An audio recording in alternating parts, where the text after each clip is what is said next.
Nicolas Girard et moi, on n'a pas tout à fait le même âge. Son petit garçon est en service de garde en milieu familial. Et bien, moi, c'est mes petits-enfants. Mais on est tous les deux bien placés pour dire à quel point c'est effectivement un service essentiel. Et comme, évidemment, je ne peux pas renier, ça ne me viendrait pas à l'idée, tout ce que j'ai appris du mouvement des femmes, j'ai envie de vous dire quelque chose qui touche particulièrement les femmes. Lorsqu'en 1998, le gouvernement de l'époque a mis en place quelque chose qui est unique en Amérique du Nord, le réseau des centres à la petite enfance, que l'on parle d'installation, j'aime mieux le mot garderie, moi je suis de la vieille école, ou service de garde en milieu familial. Je me souviens qu'à l'époque, comme présidente de la FFQ, j'ai applaudi, bien sûr. Écoutez, c'était quand même extraordinaire et le gouvernement le faisait, c'était un gouvernement péquiste, parce qu'il voulait favoriser l'accès des femmes au marché du travail et aussi offrir aux enfants des services de garde de qualité. Bravo! Mais je me souviens d'avoir dit aussi à l'époque, oui, mais là, faites attention, là. Vous développez les services de garde en milieu familial, à quel prix? Allez-vous les payer, ces femmes-là?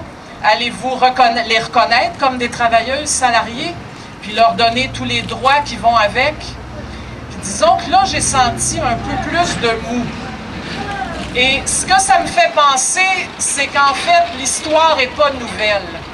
Les femmes, depuis 40 ans, 50 ans, Alexa Conradi l'a rappelé, ont marqué des points extrêmement importants. Malheureusement, ça se fait souvent au détriment des droits de d'autres femmes. Ce que ça veut dire, c'est que pendant des années, vous avez été privés du droit de vous syndiquer.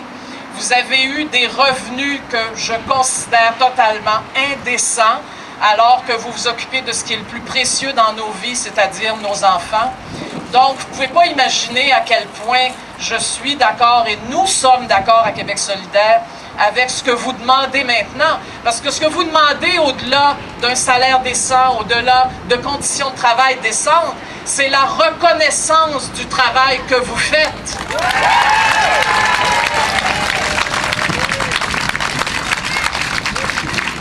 Je pense qu'il est temps, dans toutes les sphères de la société, qu'on reconnaisse ce travail des femmes, qu'elles s'occupent de petits-enfants, de personnes handicapées, de personnes âgées. C'est toujours ce même travail qui consiste à s'occuper des autres. Et comme par hasard, c'est toujours ce travail qui est sous-payé. Fait que c'est une belle bataille que vous avez entreprise et que vous continuez.